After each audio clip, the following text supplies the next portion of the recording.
Morning, good afternoon, good evening, जिस समय आप जैसा पढ़ रहे हैं उसी के हिसाब से welcome to my YouTube channel English by Anupam Sharma. चलिए स्टार्ट करते हैं पढ़ना। हम लोग एक्टिव वॉइस पैसिव वॉइस के बारे में पढ़ रहे थे कि कैसे हम एक्टिव वॉइस सेंटेंसेस को पैसिव वॉइस में चेंज करते हैं। जो बेसिक्स था मैंने, जो बहुत इंपॉर्टेंट है जानना, जो बेसिक पॉइंट्स होते हैं वो सारे कॉन्सेप्ट्स मैंने क्लियर कर दिए थे कि किस प्रकार से सेंटेंस को पैसिव से बदले जाएगा, तो उसके लिए क्या क्या होना सेंटेंस में जरूरी है, कैसे पता लगाएंगे कि सेंटेंस का सब्जेक्ट क्या है, वर्ब क्या है, ऑब्जेक्ट क्या है। फिलहाल सबसे ज्यादा जरूरी होता है ऑब्जेक्ट पता लगाना, क्योंकि पैसिव वॉइस में ऑब्जेक्ट पर ही सबसे ज्यादा फोकस किया जाता है, वर्ब का इफेक्ट ऑब्जेक्ट पर पड़ता है, सब्जेक्ट का इंपॉर्टेंस कम हो जाता है। तो मैंने सारे रूल्स बता दिए थे कि किस प्रकार से आपको कैसे चेंज करना है। बेसिक जो रूल्स थे मैंने जनरल, चाहे वो अफर्मेटिव सेंटेंस हो, चाहे आपका नेगेटिव सेंटेंस हो, चाहे इंटेरोगेटिव सेंटेंस हो, किसी भी प्रकार के सेंटेंस के लिए मैंने जनरल रूल्स बताया हुआ था। बेसिक बिल्कुल क्लियर से एक बार फिर से रिपीट करा देता हूं। पहला मैंने बोला था कि आप सबसे पहले सेंटेंस का अर्थ समझिए, उसमें यह पता लगाइए कि सब्जेक्ट क्या है और ऑब्जेक्ट क्या है, सेंटेंस किस टेंस और किस काइंड्स का है। उसके बाद आप चेंज करना स्टार्ट करेंगे। पहला रूल था कि ऑब्जेक्ट को सब्जेक्ट की जगह लिख देते हैं। That's mean active voice sentence में जिस जगह पर ऑब्जेक्ट है उसकी जगह पर सब्जेक्ट, और जिस जगह पर सब्जेक्ट है उसकी जगह पर ऑब्जेक्ट। फिलहाल बस सबसे ज्यादा जरूरी है कि सब्जेक्ट के प्लेस पर ही ऑब्जेक्ट लिखेंगे, चाहे वो अफर्मेटिव हो, चाहे नेगेटिव, चाहे इंट्रोगेटिव। जिस जगह सब्जेक्ट है वहीं पर ऑब्जेक्ट लिख देंगे। जब वहां से ऑब्जेक्ट लिखेंगे तो सब्जेक्ट को रिमूव करना पड़ेगा, वो हम सबसे लास्ट में लिखते हैं। बाकी वर्ब और किसी भी वर्ड का प्लेस नहीं बदला जाता, सिर्फ सब्जेक्ट और ऑब्जेक्ट का इंटरचेंज होता है। दूसरा पॉइंट कहा था कि ऑब्जेक्ट के अकॉर्डिंग हेल्पिंग वर्ब लगाई जाती है। ऑब्जेक्ट अगर सिंगुलर है तो हेल्पिंग वर्ब सिंगुलर आएगी, लेकिन कभी भी सेंटेंस का टेंस नहीं बदलता है। अगर प्रेजेंट में तो प्रेजेंट रहेगा, पास्ट में तो पास्ट रहेगा, फ्यूचर है तो फ्यूचर रहेगा, टेंस कभी नहीं बदला जाता है। उसके बाद फिर तीसरा पॉइंट, अब अगर बात ये आती है कि हेल्पिंग वर्ब लगेगी ऑब्जेक्ट के अकॉर्डिंग, तो टेंस बदलना नहीं है तो हेल्पिंग लगेगी क्या, ये आप याद रखिएगा। मैंने बताया था कि यदि सेंटेंस इंडेफिनिट का है तो पैसिव वॉइस में कॉन्टिन्यूअस की हेल्पिंग लगेगी। यदि सेंटेंस आपका कॉन्टिन्यूअस है तो पैसिव बनाते समय कॉन्टिन्यूअस की हेल्पिंग वर्ब ही लगाई जाएगी, लेकिन उसके साथ बीईआईएनजी बीइंग जोड़ा जाता है, वो भी मेन वर्ब के ठीक पहले। अगर सेंटेंस परफेक्ट में है तो परफेक्ट की हेल्पिंग वर्ब ही बनी रहती है, बीन जोड़ दिया जाता है, BEEN बीन जोड़ा जाता है। अगर सेंटेंस में कोई मॉडल वर्ब लगी हुई है तो पैसिव बनाते समय सेम मॉडल वर्ब का यूज करते हैं, बट उसके साथ में बी का यूज करते हैं। कहने का मतलब सिर्फ हमें अलग से जो वर्ड लगाने पड़ते हैं मॉडल वर्ब में बी, बस वही अलग से आपका शब्द यूज करना है। और एक जरूरी पॉइंट मैंने बताया था कि बी, बीन या बीइंग, ये तीनों जब भी लगेंगे तो ठीक मेन वर्ब के पहले ही लगाए जाएंगे। बाकी जो वर्ब है वो ऑब्जेक्ट के अकॉर्डिंग जहां लगी है वहीं लगाई जाएगी। अगर असर्टिव है तो ऑब्जेक्ट के तुरंत बाद, इंट्रोगेटिव है तो ऑब्जेक्ट के तुरंत पहले ये हेल्पिंग लगाई जाएगी। अदर जितने पार्ट होते हैं वो सब मेन वर्ब के साथ में ही रहते हैं, हेल्पिंग वर्ब के जो भी पार्ट बचते हैं। एक्टिव वॉइस में वर्ब की कोई भी फॉर्म लगी हो, पैसिव वॉइस में एक्शन वर्ब की थर्ड फॉर्म लगाई जाती है, ये भी जरूरी पॉइंट। और चौथा पॉइंट बताया था कि सब्जेक्ट को हम लास्ट में बाय के साथ लिखा जाता है। बाय के साथ बोलते हैं क्यों, क्योंकि सेंस आता है कार्य किसी के द्वारा किया गया, लेकिन ये कोई जरूरी नहीं कि हर समय हर सेंटेंस में आपका बाय के साथ ही लिखा जाए। कभी कभी ऐसा होगा कि जहां पर बाय नहीं आएगा, कुछ अदर प्रीपोजिशन का यूज कर देंगे, किसी दूसरे प्रीपोजिशन का प्रयोग किया जाएगा, या कभी कभी सब्जेक्ट नहीं भी लिखा जाता, हटा दिया। तो वो सारे पॉइंट्स अब हम आज वीडियो में आपको बताने जा रहे हैं। इस लेक्चर में आप ध्यान सुनिएगा और फटाफट जो चैनल में नए हैं वो चैनल को सब्सक्राइब कर लें, जिससे आगे आने वाले वीडियो की नोटिफिकेशन मिलती रहे। शेयर भी करते रहे, ज्यादा से ज्यादा थम्स अप देते रहे। तो चलिए स्टार्ट करते हैं एक्टिव और पैसिव वॉइस में। तो पहले मैं एक दो सेंटेंस लिख करके आपका रिवीजन करा देता हूं, उसके बाद फिर आप उसको आगे बढ़ते हैं पैसिव वॉइस में। जैसे लिख दिया जाए कि Tanya is writing a letter, ये पहला सेंटेंस हो गया। दूसरा मैंने सेंटेंस आप लिखा, आप लोग ट्राई करते चलिएगा।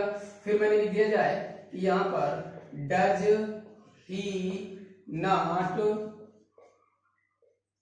शेल हिज ओल्ड बुक्स, ये दूसरा सेंटेंस हो गया आपका। तीसरा लिख दिया जाए sentence, he will not sing a song, तीसरा सेंटेंस हो गया। चौथा सेंटेंस लिख दिया जाए। ये आपका सिर्फ रिवीजन है थोड़ा सा, उसके बाद में आगे बढ़ते हैं। When had he bought this book? अब देखिए 4 सेंटेंस लिखे हैं, असर्टिव भी है, इंट्रोगेटिव भी है। मैंने बोला था चाहे सेंटेंस अफर्मेटिव हो, चाहे नेगेटिव हो, चाहे इंटेरोगेटिव हो, कुछ भी हो, सिर्फ सब्जेक्ट और ऑब्जेक्ट की जगह बदली जाती है। पता कैसे लगता है? सब्जेक्ट कार्य करने वाला, सब्जेक्ट द्वारा किया जाने वाला कार्य मेन वर्ब, और जो कार्य किया गया वो हमारा आता है। कि वर्ब में व्हाट से क्वेश्चन करने पर डायरेक्ट ऑब्जेक्ट मिलता है, क्रिया में क्या से क्वेश्चन करने पर डायरेक्ट ऑब्जेक्ट मिलता है, और किसको से क्वेश्चन करने पर इनडायरेक्ट। तो अन्य लिख रहे क्या लिख रहे हैं? लेटर। रूल था सब्जेक्ट की जगह ऑब्जेक्ट लिख दिया। दूसरा पॉइंट था object regarding helping verb without changing its tense.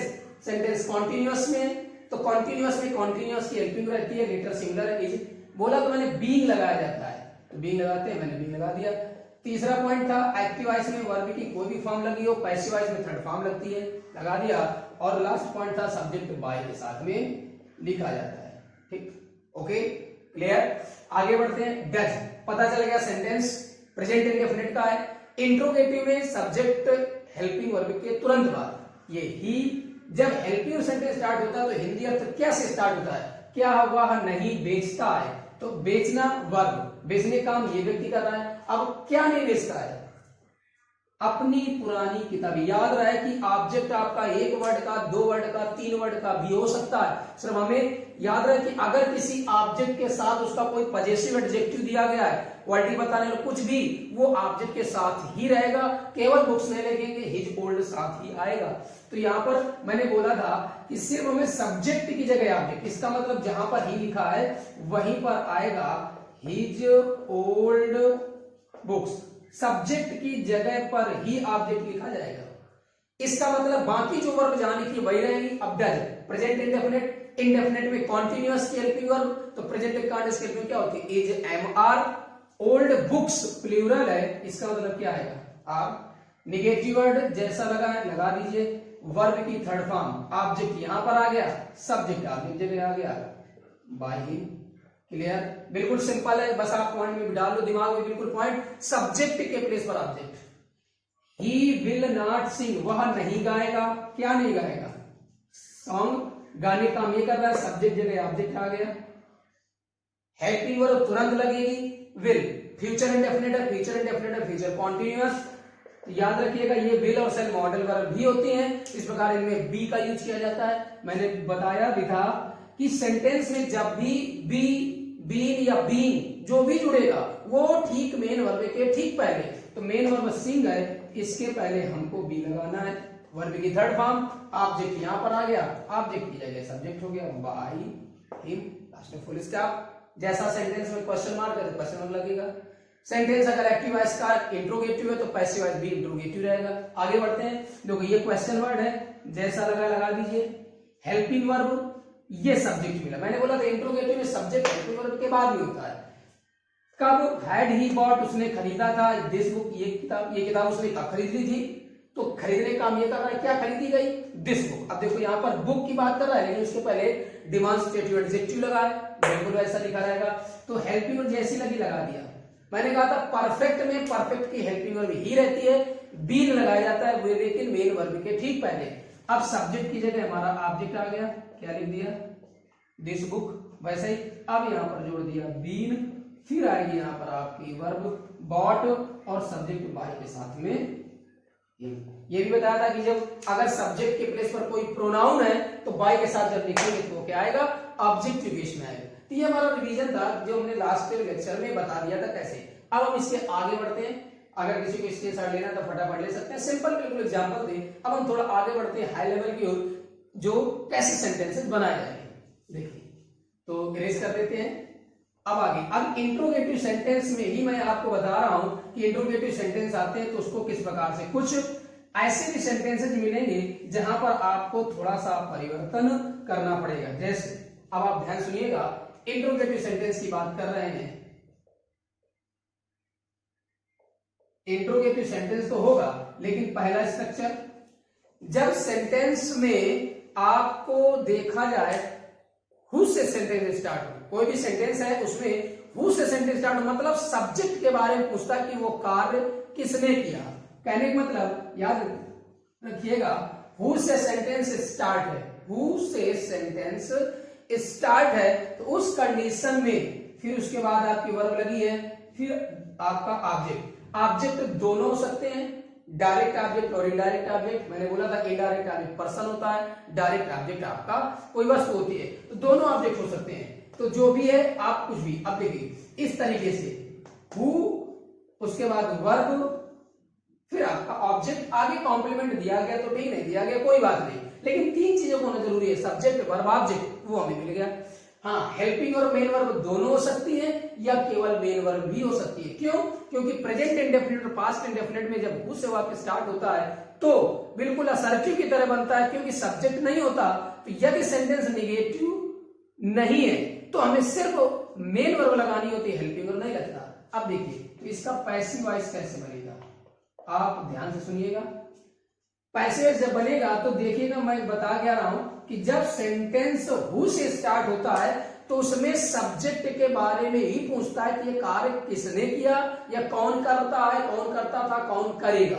That's mean subject नहीं दिया होता तो उसी बात को भाई कार्य किसने किया मतलब किसके द्वारा, तो हु को हम बाय हु में चेंज करते हैं और यही लिखेंगे। ठीक, उसके बाद में आपको हेल्पिंग वर्ब और हेल्पिंग वर्ब लगाएंगे किसके अकॉर्डिंग, तुरंत ऑब्जेक्ट के अकॉर्डिंग। याद रहे कि एक्टिव वॉइस, सॉरी हु से सेंटेंस स्टार्ट है तो एक्टिव वॉइस में हो सकता है आपकी हेल्पिंग वर्ब ना लगी हो, मैं बार बार बता रहा हूं, पैसिव वॉइस में हेल्पिंग वर्ब जरूर लगेगी, तो वो लगेगी किसके अकॉर्डिंग, ऑब्जेक्ट के अकॉर्डिंग। उसके बाद हमारी आएगी मेन वर्ब की थर्ड फॉर्म, मैंने पहले बता दिया एक्टिव वॉइस में वर्ब की कोई भी फॉर्म लगी हो, पैसिव वॉइस में थर्ड फॉर्म आएगा। हाँ, अब याद रहे अगर कोई दूसरा ऑब्जेक्ट दिया गया है तो आप दूसरा ऑब्जेक्ट यहां पर अगर दिया गया है तो लिख दीजिए दूसरा ऑब्जेक्ट यहां पर पहला, उसके बाद में आप क्वेश्चन मार्क। तो याद रहे कि इसका पैसिव वॉइस आपको इस तरीके से बनाना है। एग्जांपल आपको बिल्कुल भी क्लियर हो जाएगा, एकदम भी कोई भी डाउट नहीं रहेगा। आप देखिए जैसे यहां पर लिख दिया जाए example, who teaches you Hindi, ये आपका पैसिव वॉइस बनाना है। दूसरा में लिख दिया सेंटेंस में, who will not pluck the flowers, ये पैसिव वॉइस। और आपका एक सेंटेंस और लिख देते हैं, हु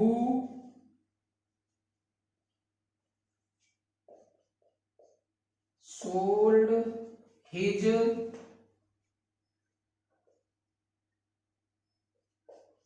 ओल्ड साइकिल। अब देखिए इस सेंटेंस को हमें जो तीन सेंटेंस लिखे हैं इनको हमें पैसिव वॉइस में चेंज करना है। मैंने क्या बताया, जब हु से सेंटेंस स्टार्ट होता है तो कार्य कौन कर रहा है, किसने किया नहीं मालूम होता, वही तो पूछता है कि कार्य किसने किया, कौन करेगा, कौन कर रहा है। अब देखिए तो मैंने कहा जब हु से स्टार्ट होता है तो जब पैसिव वॉइस बनाएंगे तो हु को किसमें चेंज कर देंगे, बाय हु। आपने तुरंत किसमें चेंज कर दिया, बाय हु। अब आपको हेल्पिंग वर्ब लगाना जरूरी, अगर नहीं लगी तब भी लगेगी। हु टीचेज, कौन पढ़ाता है यू तुमको हिंदी, तुमको हिंदी कौन पढ़ाता है, हु टीचेज यू हिंदी, तुम्हें हिंदी कौन पढ़ाता है। अब देखिए ऑब्जेक्ट के अकॉर्डिंग हेल्पिंग लगेगी। एक चीज कंफर्म है कि इंडेफिनिट में है तो कॉन्टिन्यूअस क्या आएगी, प्रेजेंट इंडेफिनिट है, टेंस बदलता नहीं, तो प्रेजेंट कॉन्टिन्यूअस क्या आएगी, इज एम आर, तीनों में से कुछ भी। अब मैंने बोला कि जो ऑब्जेक्ट आप लगाओगे उसके अकॉर्डिंग। अब देखिए अगर सेंटेंस में दोनों ऑब्जेक्ट हैं तो जो पर्सन वो इनडायरेक्ट ऑब्जेक्ट, जो वस्तु है वो डायरेक्ट ऑब्जेक्ट। जब दोनों ऑब्जेक्ट दिए गए हो तो आप कोशिश करिएगा कि आप इनडायरेक्ट ऑब्जेक्ट जो पर्सन है उसको पहले लेके आइएगा और डायरेक्ट ऑब्जेक्ट बाद में रखिए। इससे क्या होता है कि आपको कुछ दिक्कत नहीं आएगी, अलग से कुछ वर्ड नहीं लगाने पड़ेंगे। लेकिन अगर आपने डायरेक्ट ऑब्जेक्ट पहले दिया, इनडायरेक्ट ऑब्जेक्ट बाद में रखा, तो आपको प्रीपोजिशन टू या फॉर लगाना पड़ेगा, जैसा भी आपको सेंस सही लगेगा। तो देखिए यहां पर क्या कौन पढ़ाता है, तो क्या पढ़ाता है, हिंदी। किसको पढ़ाता है? तुमको। मैंने बोला इनडायरेक्ट ऑब्जेक्ट पर्सन, तो इसको आप पहले लिखेंगे यू आ गया, यू के अकॉर्डिंग हेल्पिंग वर्ब क्या लगाई जाएगी? आर। उसके बाद में वर्ब की थर्ड फॉर्म, फिर हमने क्या लिख दिया? Hindi question mark. मैंने ये कहा कि अगर दोनों ऑब्जेक्ट है तो आप इनडायरेक्ट ऑब्जेक्ट पहले करिए, डायरेक्ट ऑब्जेक्ट बाद में करिए। अगर आपने डायरेक्ट ऑब्जेक्ट पहले कर दिया तो आप जब यू बाद में लिखेंगे तो आपको टू लगाना पड़ेगा, और अगर के लिए का सेंस आ रहा है तो फॉर लगाना पड़ेगा। अगर के लिए का सेंस आ रहा है तो फॉर, अदरवाइज टू। अब अगर आप यहां पर हिंदी कर दें तो हिंदी यहां पर आएगी तो आपको आर की जगह इज करना पड़ेगा, और यहां पर यू के पहले टू लगाना पड़ेगा। मतलब by whom is Hindi taught to you. याद रहिए, यदि आप इनडायरेक्ट ऑब्जेक्ट को बाद में लिखेंगे तो आपको सेंस के आधार पर उसके पहले टू या फॉर लगाना पड़ेगा। के लिए का सेंस आता है तो फॉर, अदरवाइज टू लगेगा। ठीक, अब देखिए who will not pluck the flowers, फूल किसने तोड़े, ऑब्जेक्ट क्या? ये। अब यहां पर आप क्या लिखेंगे? By home. Helping verb will, future indefinite वैसे लगी रहेगी। मैंने कहा हेल्पिंग वर्ब जरूर लगेगी, फिर ऑब्जेक्ट आएगा। ऑब्जेक्ट क्या है? The flowers. हेल्पिंग वर्ब के साथ ही आपका ऑब्जेक्ट रहेगा। नॉट जैसा लगा है लगा दीजिए। अब देखिए विल लगा है, विल के साथ फर्स्ट फॉर्म लगी है, दैट्स मीन फ्यूचर इंडेफिनिट, और इंडेफिनिट में कॉन्टिन्यूअसली, तो कॉन्टिन्यूस जब आता है तो वहां पर क्या जोड़ना पड़ता है? बी। और मैंने कहा था बी, बीइंग या बीइंग जो भी जुड़े वर्ब के ठीक पहले प्लग, प्लग का थर्ड फॉर्म क्या आ गया? Plug. By whom will the flowers not be plug, last में क्वेश्चन मार्क। क्लियर? आगे फिर से एक देखते हैं, आपको डाउट्स के लेवल आएंगे। इसका मतलब बाय होम फिर से हो गया। अब देखिए हु सोल्ड, किसने बेच दी हिज ओल्ड साइकिल, अपनी पुरानी साइकिल। अपनी पुरानी साइकिल किसने बेच दी? प्रेजेंट इंडेफिनिट में था, ये पास्ट इंडेफिनिट में, हेल्पिंग वर्ब नहीं दी गई, इसलिए पता चला वर्ब की फॉर्म से प्रेजेंट इंडेफिनिट, ये पास्ट इंडेफिनिट। अब आपका आएगा पास्ट कॉन्टिन्यूअस हेल्पिंग वाज या वर। अब देखिए यहां पर हेल्पिंग लगेगी तो, लेकिन ऑब्जेक्ट के अकॉर्डिंग ऑब्जेक्ट क्या है? ऑब्जेक्ट है हिज ओल्ड साइकिल, अपनी पुरानी साइकिल। साइकिल एक है, इसका मतलब यहां पर क्या लगेगा? वाज। फिर वर्ब की थर्ड फॉर्म आ गई सोल्ड। अगर दूसरा ऑब्जेक्ट कुछ बचा तो लगाइए, अदरवाइज क्वेश्चन मार्क। तो बिल्कुल सिंपल है ये वो स्ट्रक्चर। जब सेंटेंस हु से स्टार्ट होता है तो हमें पैसिव वॉइस बाय होम से स्टार्ट करना होता है, तुरंत हेल्पिंग वर्ब फिर ऑब्जेक्ट। अगर आपके पास ऑब्जेक्ट दो हैं, डेफिनिट और इनडेफिनिट दोनों, तो कोशिश ये करिए कि आप जो पर्सन है इंडेफिनिट आर्टिकल उसको पहले लिखिए, फिर आपका मेन वर्ब, फिर दूसरा ऑब्जेक्ट। अगर आपने डायरेक्ट ऑब्जेक्ट पहले किया तो उसके अकॉर्डिंग हेल्पिंग वर्ब बदल जाएगी सिंगुलर प्लूरल के हिसाब से, और फिर आपको टू के साथ में इनडायरेक्ट ऑब्जेक्ट बाद में लिखना पड़ेगा। या क्लियर? तो अब इसको फट से स्क्रीनशॉट जल्दी से ले लीजिएगा, फिर हम लोग आगे बढ़ते हैं फटाफट। इंट्रोगेटिव सेंटेंस में जब हु से स्टार्ट होता है वो सेंटेंस है, ठीक, उसके बाद फिर दूसरा देखते हैं। हो गया, चलिए आगे देखते हैं। ये आप प्रैक्टिस करिएगा अच्छे से, बिल्कुल क्लियर हो जाएगा। ध्यान रखिएगा कैसे जब सेंटेंस हु से स्टार्ट है, इसलिए क्योंकि हु से जब होता है तो वो सब्जेक्ट के बारे में ही पूछता है, उसमें ऑब्जेक्ट तो होगा लेकिन यही पूछेगा कि कार्य किसके द्वारा किया गया, इस आधार पर दूसरा। अब दूसरा सेंटेंस देखिएगा, इंटेरोगेटिव है लेकिन जब ऑब्जेक्ट अब्सेंट है, ऑब्जेक्ट ना दिया गया हो, तो उस कंडीशन में आपको क्या करना है? तो जब ऑब्जेक्ट नहीं दिया गया होगा तो आपका सेंटेंस किससे स्टार्ट होगा? व्हाट से। अगर व्हाट से सेंटेंस स्टार्ट है, पूछ रहा है, इंट्रोगेटिव सेंटेंस है और ऑब्जेक्ट के बारे में ही पूछ रहा है, तो हमें क्या करना है? देखिए व्हाट होगा, उसके बाद में आपकी हेल्पिंग वर्ब होगी, फिर सब्जेक्ट होगा, फिर मेन वर्ब होगी, और आपका कॉम्प्लीमेंट होगा, लेकिन ऑब्जेक्ट नहीं मिलेगा। जब ऑब्जेक्ट नहीं दिया गया है, मतलब ऑब्जेक्ट अब्सेंट है, तो आप पैसिव वॉइस में चेंज करेंगे कैसे?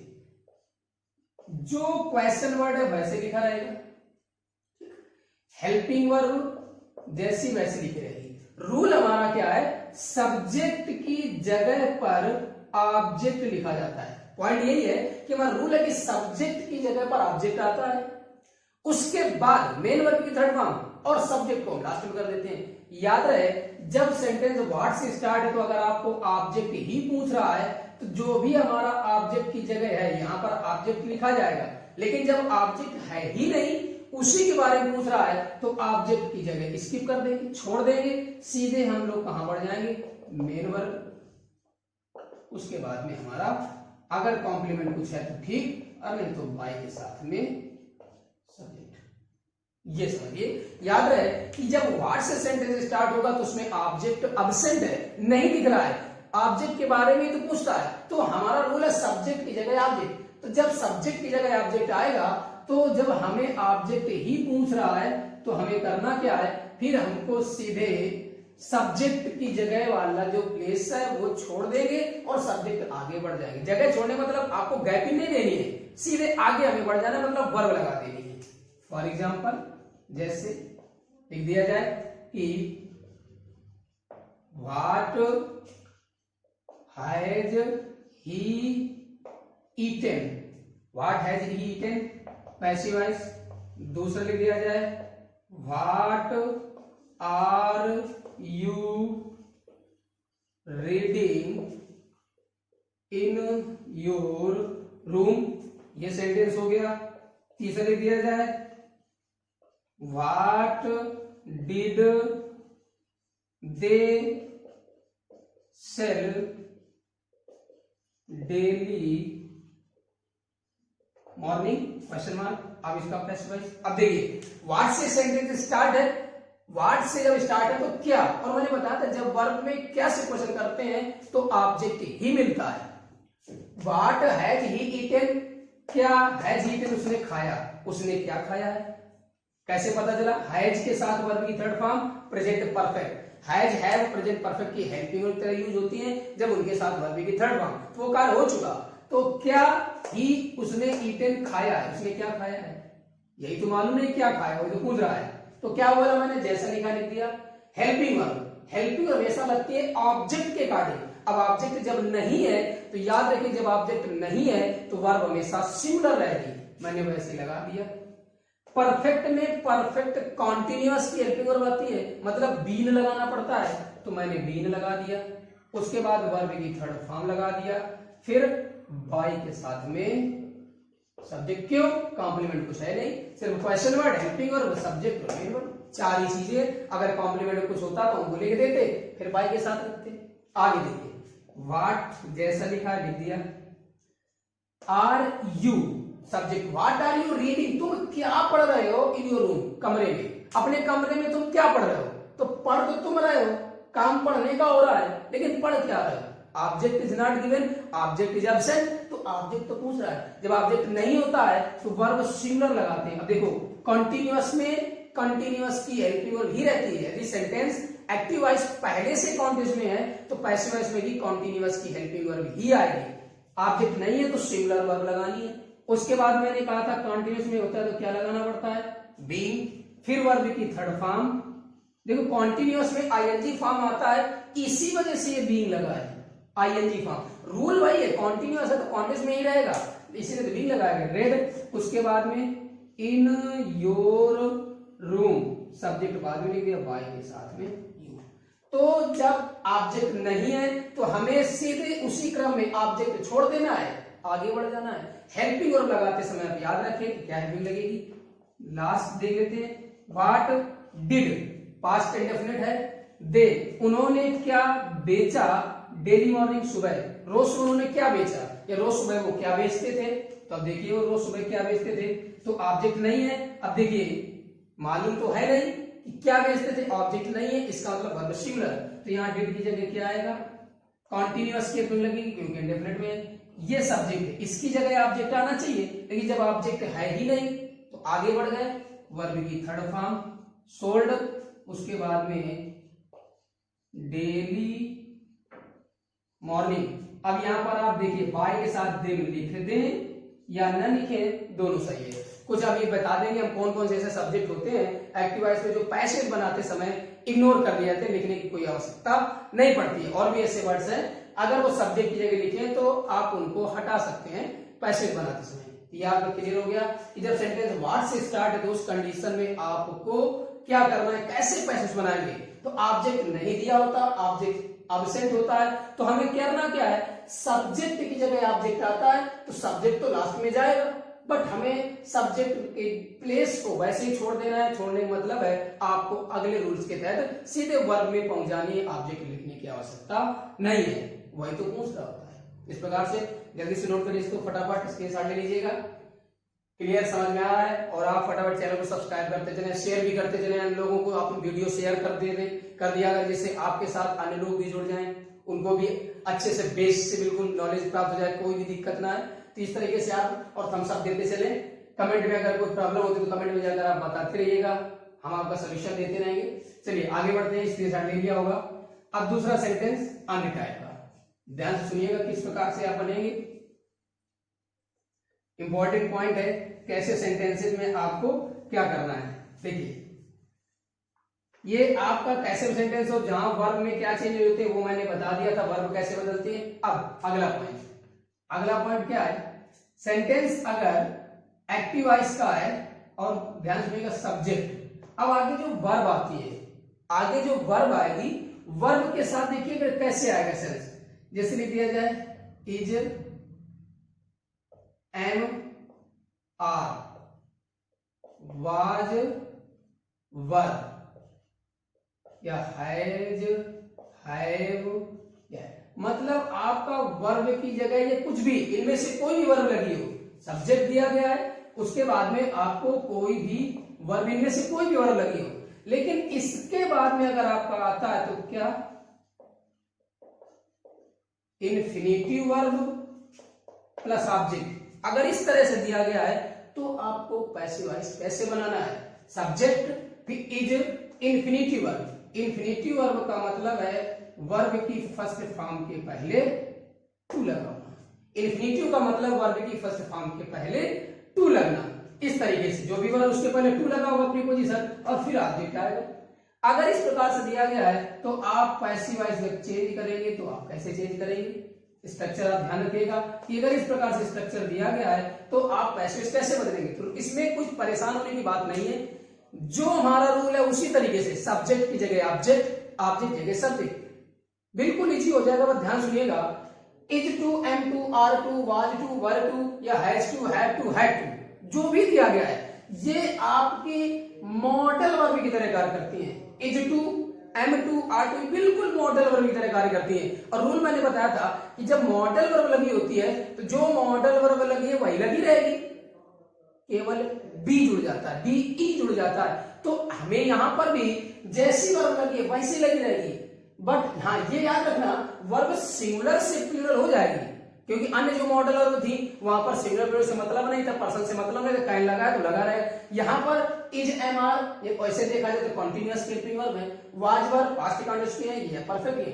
लेकिन यहाँ पर सिंगुलर प्लूरल में चेंज तो हो जाएगा ऑब्जेक्ट के अकॉर्डिंग, बट बिल्कुल मॉडल वर्ब की तरीके। इज एम आर इन्हीं में से कोई एक लगी रहेगी, टू लगा रहेगा, केवल बी ई, बी जुड़ जाएगा मेन वर्ब के ठीक पहले, बस ये लिख दिया जाए। तो इसका पैसिव क्या बनेगा, तो पैसिव वॉइस आपको बनेगा ऑब्जेक्ट, और जो वर्ब लगी है, जैसी भी वर्ब लगी है वही वर्ब लगी रहेगी, जैसी भी लगी है वही वर्ब लगेगी टू, और हमको यहाँ पर बी लगा देना है, फिर वर्ब की थर्ड फॉर्म आ जाएगी, उसके बाद में बाई के साथ में सब्जेक्ट। बिल्कुल ध्यान से सुनिएगा, जैसी वर्ब लगी है बिल्कुल वैसी वर्ब लगा देनी है, जो भी वर्ब लगी है सेम। बस आप सिंगुलर प्लूरल याद रखिएगा कि वर्ब अगर आप देख सिंगुलर है तो वर्ब सिंगुलर आएगी, प्लूरल तो वर्ब प्लूरल आएगी, लेकिन रहेगी वही। इज एम आर तो इज एम आर रहेगा, वाज वर्ब तो वाज वर्ब रहेगा, हैज हैव हैड रहेगा तो वही रहेगा। ये जिस काइंड में दिया गया वैसा ही रहेगा, बस सब्जेक्ट के अकॉर्डिंग आपका हो सकता है सब्जेक्ट सिंगुलर हो तो हैज आए, ऑब्जेक्ट प्लूरल हो तो हैव हो सकता है, सब्जेक्ट अकॉर्डिंग हो सकता है आर लगाओ, ऑब्जेक्ट अकॉर्डिंग एम या इज हो सकता है। एग्जाम्पल जैसे लिख दिया जाए, they are to help me.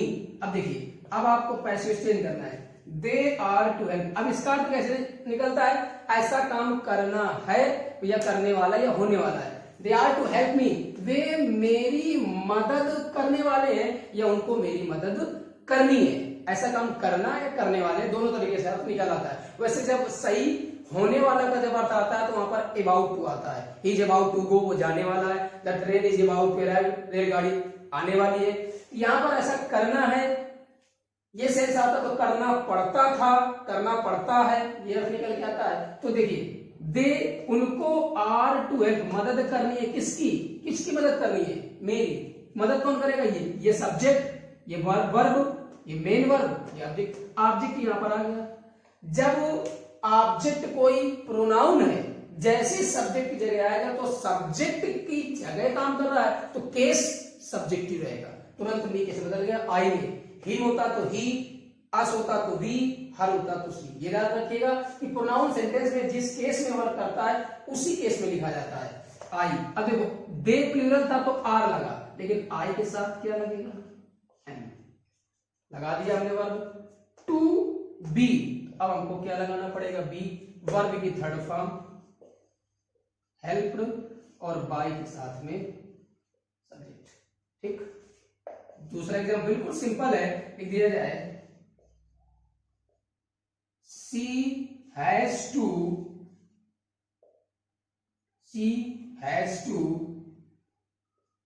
teach her brother. She has to teach her brother. उसको पढ़ाना पड़ता है अपने भाई को डेली। उसे डेली नहीं लिखा, उसे अपने भाई को पढ़ाना पड़ता है, या उसको अपने भाई को पढ़ाना है। तो अब आप इसको जब पैसिव वॉइस चेंज करेंगे तो ये सब्जेक्ट, वर्ब, एक्शन वर्ब, अपना ब्रदर, हर ब्रदर आ गया। यहाँ पर हमारा अपना भाई तो हर ब्रदर हो गया, उसके लिए आया तो हमने हर ब्रदर लिख दिया। अब देखिए अगर यहाँ पर सी सिंगुलर है तो हैज लगा है, यहाँ पर हर ब्रदर लिखा है, ये भी सिंगुलर है तो हर ब्रदर सिंगुलर है। अगर हमने क्या कर दिया, इसको प्लूरल हर ब्रदर्स कर दिया तो ब्रदर्स प्लूरल हो गया। जब ब्रदर्स हो गया प्लूरल तो अब आपको हैज की जगह क्या लगाना पड़ेगा? है। यही ध्यान रखिएगा कि आपका सेंटेंस में ऑब्जेक्ट के सिंगुलर प्लूरल के हिसाब से वर्ब बदल जाती है। तो सी सिंगुलर था, हैज टू आ गया, ब्रदर्स प्लूरल हैव टू कर दिया। और उसके बाद में मैंने कहा था बी लगाना पड़ता है, फिर आपका आएगा वर्ब की थर्ड फॉर्म स्टार्ट और बाय के साथ में फिर सब्जेक्ट। अब देखो सब्जेक्ट ऑब्जेक्ट की जगह जा रहा है तो ऑब्जेक्टिव केस आएगा, और ऑब्जेक्ट सब्जेक्ट की जगह आ गया था सब्जेक्टिव केस। ठीक, जल्दी से आप इसकी स्टार्ट लीजिएगा, बिल्कुल सिंपल है, आपको समझ में आ रहा होगा किस प्रकार से। बिल्कुल भी इस टू एम टू मतलब इनके साथ इन्फिनिटिव वर्ब लगी है तो इन्फिनिटिव वर्ब को हमें करना क्या है? टू के बाद वर्ब की थर्ड फॉर्म लगा देनी है, लेकिन उसके पहले में क्या करना है? बी का यूज करना पड़ता है। बी हमेशा मेन वर्ब के ठीक पहले। अगर सेंटेंस निगेटिव है तो टू के बाद नॉट लगेगा। फिर याद रखिए जैसा सेंटेंस लिखा है उसके आधार पर आपको बी और वर्ब के बीच में कभी कोई भी दूसरा वर्ड नहीं आएगा। नॉट जहां लगा है वैसे लगा रहेगा, बस बी हमें वर्ब के ठीक पहले लगा देना है। जल्दी से स्क्रीनशॉट ले लीजिएगा, लिस्ट नोट करिए, उसके बाद हम आगे बढ़ते हैं। बच्चों ध्यान रखिएगा, बहुत इंपॉर्टेंट रूल है, अच्छा रूल है, किस प्रकार सेंटेंस हमें चेंज करना है पैसिव वॉइस में। अगर सेंटेंस ऐसे आते हैं तो हमें ये मॉडल वर्ब की तरह बिहेव करते हैं, इस वजह से हमें सिर्फ और सिर्फ बी जोड़ना पड़ता है। बाकी हमारा नियम है ये सब्जेक्ट जगह ऑब्जेक्ट, ऑब्जेक्ट जगह सब्जेक्ट। लेकिन याद रहे बी हमेशा टू के बाद आएगा, मतलब मेन वर्ब के पहले। पहले मैंने बताया था बी, बीन या बीन जो भी लगाना है वो मेन वर्ब के ठीक पहले। ओके, आगे बढ़ते हैं, नोट हो गया होगा। अब एक देखिएगा बहुत ही इंपॉर्टेंट पॉइंट है, ध्यान से सुनिएगा, अच्छा सेंटेंसेस है, किस प्रकार से कौन सा रूल है, आप कैसे इनको पैसिव वॉइस में चेंज करते हैं।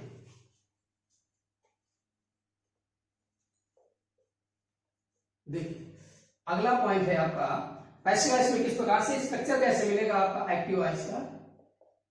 इट से सेंटेंस स्टार्ट होगा, इट इज, उसके बाद में इट इज होगा, ऐसा करने का समय हो गया है, इट इज। अगर इस प्रकार से था टाइम, उसके बाद में फिर वही आ गया आपका इनफिनिटिव वर्ब, उसके बाद में ऑब्जेक्ट। इट इज टाइम ये लिखा, इट इज टाइम, उसके बाद इन्फिनिटिव वर्ब, फिर आपका ऑब्जेक्ट आएगा।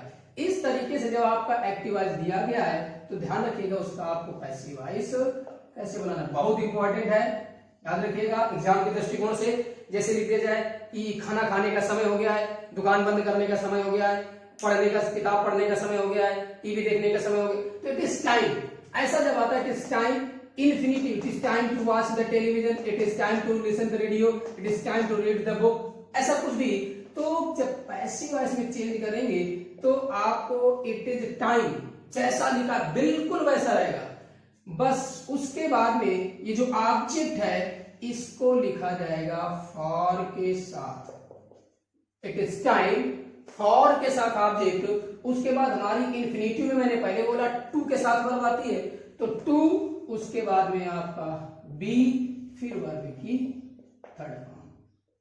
क्लियर? बहुत ध्यान से किस प्रकार से सेंटेंस बनेगा, पैसिव वॉइस में कैसे चेंज करेंगे, फिर सुनिएगा।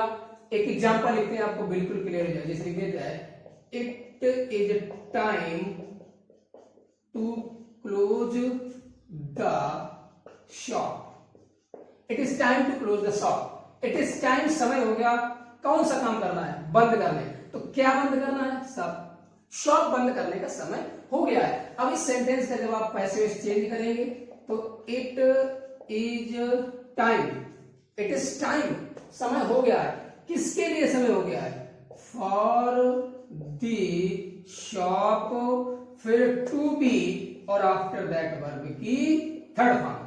ओके, फिर से ध्यान समझिएगा, यहां पर हमें कोई भी चेंज नहीं करना, बिल्कुल जैसा स्टार्ट सेंटेंस वैसे ही बनेगा। अब आप एक खुद ट्राई करिएगा अपने मन से, जैसे लिख दिया जाए, बिल्कुल सरल है, आपको याद रखना है कैसे बनेगा। It is time to read the book, it is time to read the book. अब आप इसको पैसिव बनाएंगे, कैसे बनाइएगा अपने मन से ट्राई करिए फटाफट, बिल्कुल सिंपल है, आप आसानी से बना सकते हैं।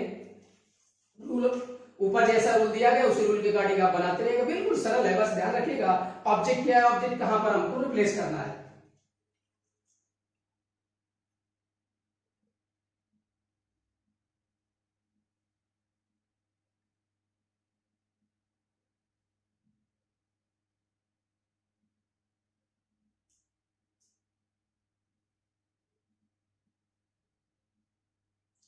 ओके, बन गया, देखते हैं कैसे बनेगा। मैंने बोला था इसमें कोई चेंजेज होता नहीं है, इट इज टाइम हो गया।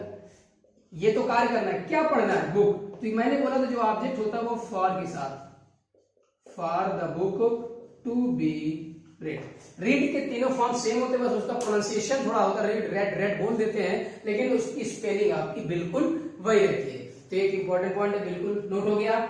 आगे बढ़ते हैं और ध्यान से बिल्कुल अच्छे से आप पढ़ते रहिए, इस वीडियो अंत तक देखते रहिएगा, जरूर आपको ऐसे ऐसे पॉइंट्स मिलेंगे जो आपके हो सकता है डाउट्स हो या ना पढ़े हो, पढ़े हुए हो तो आपको रिवीजन हो जाएगा, जो एग्जाम में ज्यादा पूछे जाने की पॉसिबिलिटी होती है।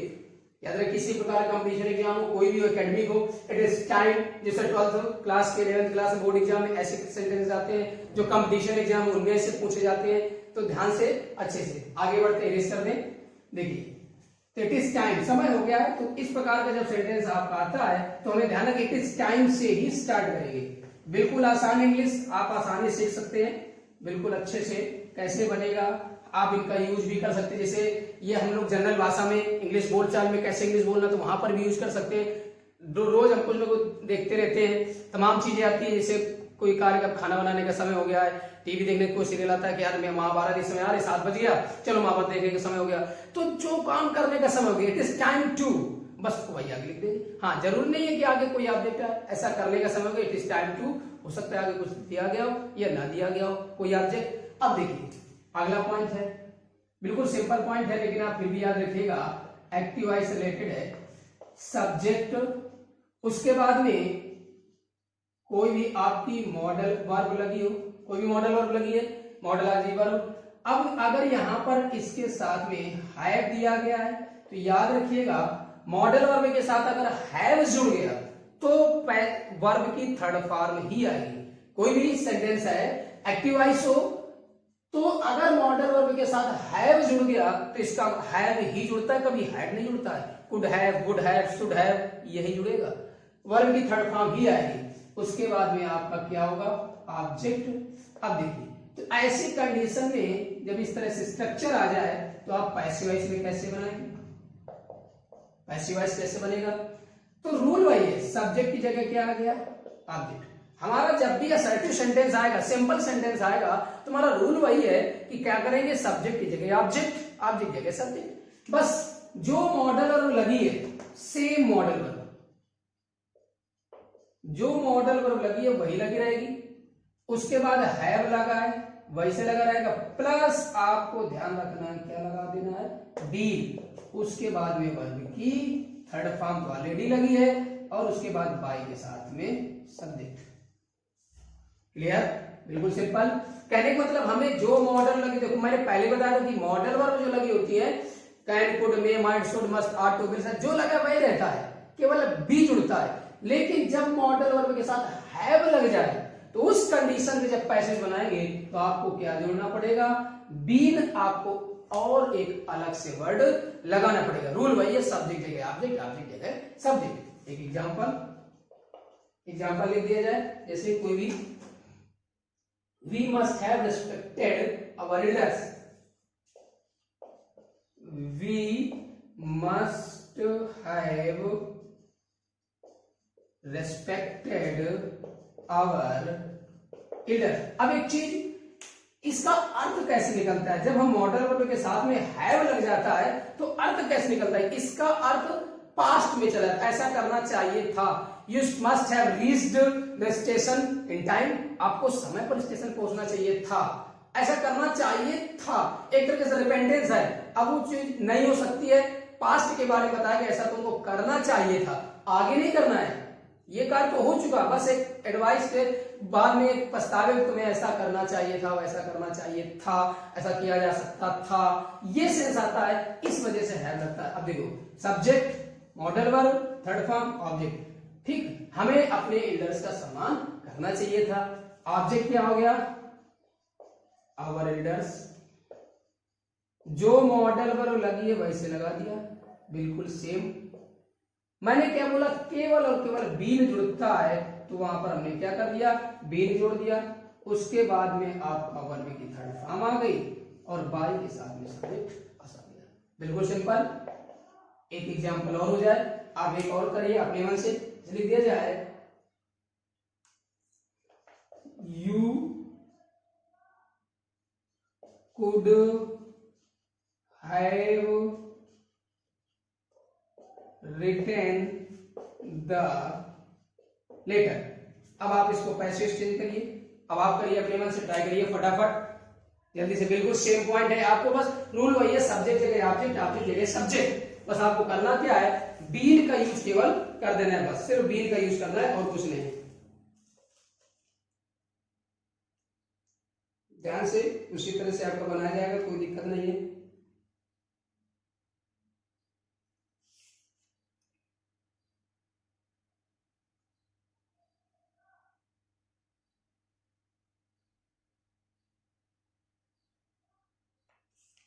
बन गया, आगे बढ़ते हैं।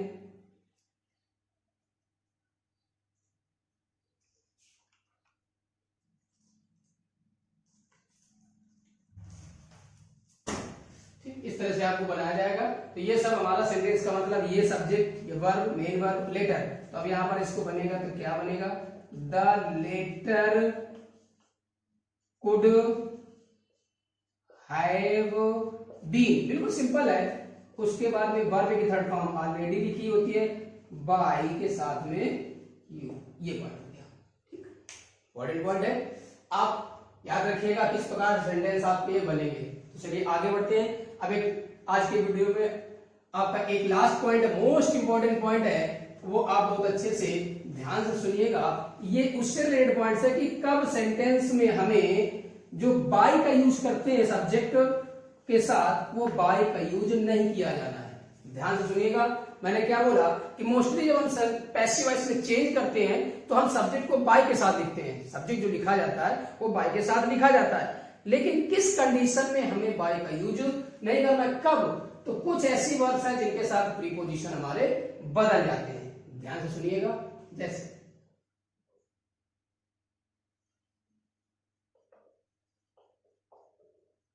सम इंपॉर्टेंट फैक्ट्स, कुछ जरूरी पॉइंट्स हैं वर्ब से रिलेटेड। तो ध्यान रखिएगा कि हमारे अगर कुछ वर्ब हैं तो उस कंडीशन में हमें कौन सा प्रीपोजिशन यूज करना है। याद रखिएगा, कुछ ऐसी वर्ब्स हैं जिनके साथ हमारा प्रीपोजिशन, जो हम बाय के साथ पैसिव वॉइस में लिखते हैं, तो उस कंडीशन में हमें प्रीपोजिशन और उसके बाद फिर हमारा सेंटेंस क्या आएगा, सब्जेक्ट। तो याद रखिएगा फिर हम क्या करना है। तो देखिए, जैसे हमारी एक वर्ब आ गई नो, अब हम थर्ड फॉर्म लिखते चलेंगे। क्यों? क्योंकि पैसिव वॉइस में थर्ड फॉर्म का यूज हो जाता है। तो अगर नोन लिखा हुआ है तो, और दूसरा अगर वर्ब हमारा आ जाता है ओब्लाइज, तो इन दोनों वर्ब्स के साथ में हमारा प्रीपोजिशन क्या लगेगा, टू। बाय का यूज नहीं करना है, टू का यूज करना है। दूसरा याद रखिए, जैसे लिख दिया जाए, एग्जांपल भी आपकी बात में क्लियर कर देंगे, इसके जितने एग्जांपल हैं वो भी बता देंगे। जैसे आई नो हिम, तो ही इज नोन बाय नहीं आएगा, ही इज नोन टू भी आएगा। याद रखिएगा, बाय का यूज ना करके कौन सा प्रीपोजिशन लगेगा, टू। कहने मतलब जो सब्जेक्ट हम बाय के साथ लिखते हैं, अब हमको वहां पर क्या लगाना है, टू लगाना है। ठीक, आगे देखिए, इंटरेस्टेड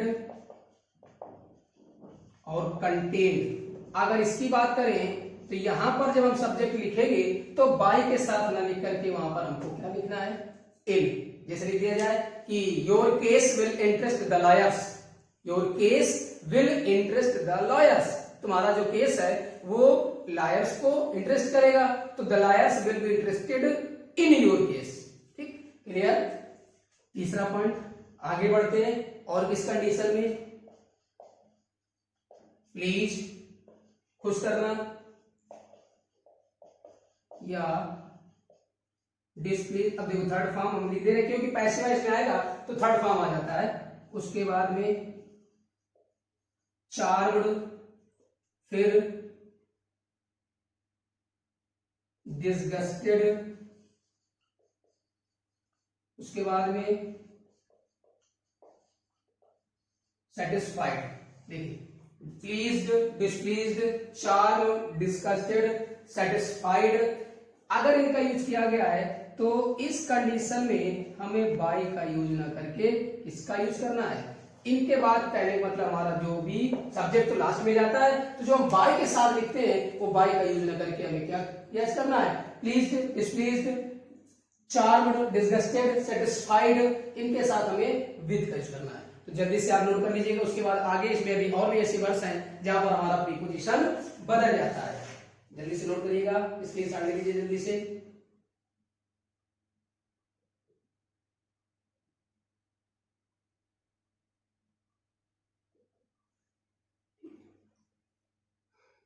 आगे बढ़ते हैं।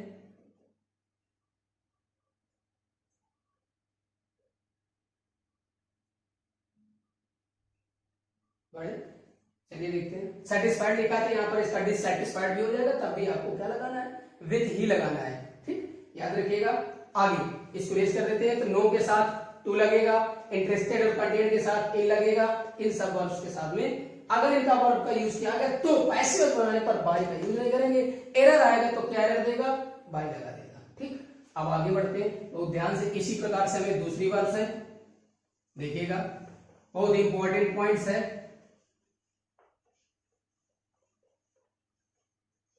आगे अब अगर बात करें तो ऐसे कुछ वर्ब है। अलार्म, अलार्म का मतलब होता है चेतावनी देना।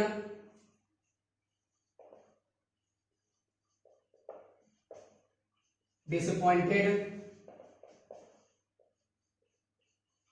डिस्ट्रेस्ड, अलार्म हो गया, डिसअपॉइंटेड हो गया, डिस्ट्रेस्ड हो गया।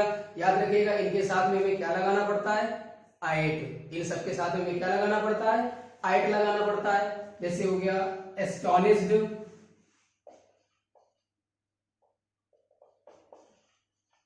Surprised, alarmed, disappointed, distressed, astonished, surprised. अगर इन वर्ब्स का यूज किया गया है तो जब हम पैसिव वॉइस बनाएंगे तो इसके साथ में बाय का प्रयोग न करके हम क्या करेंगे, आइट का प्रयोग किया जाएगा और उसके बाद में हमारा क्या आएगा, सब्जेक्ट। याद रखिएगा, इनके साथ में अगर हम यूज करेंगे तो कभी भी इनके साथ में बाय का यूज नहीं आएगा, वहां पर हमेशा किसका यूज किया जाएगा, आइट का यूज किया जाएगा। अब जैसे हम कुछ एग्जाम्पल बता देते हैं आपको। इसे लिख दिया गया his sweet music charmed everyone.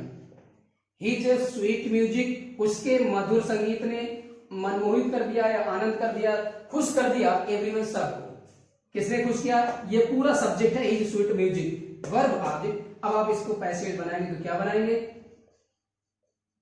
Everyone past indefinite में है, पास्ट कॉन्टिन्यूअस का सेंस आ गया। Charmed, everyone charmed. अब देखो बाय लगता है सब्जेक्ट के साथ, बट यही ध्यान रखना है कि बाय का यूज ना करके यहां पर क्या लगाएंगे? विद। चार्म्ड की वजह से, सिर्फ इस वर्ब की वजह से आ गया। अब आगे जो सब्जेक्ट लिखा है आपका वैसे बाय हिज स्वीट म्यूजिक, ठीक। दूसरा लिख दिया जाए योर बिहेवियर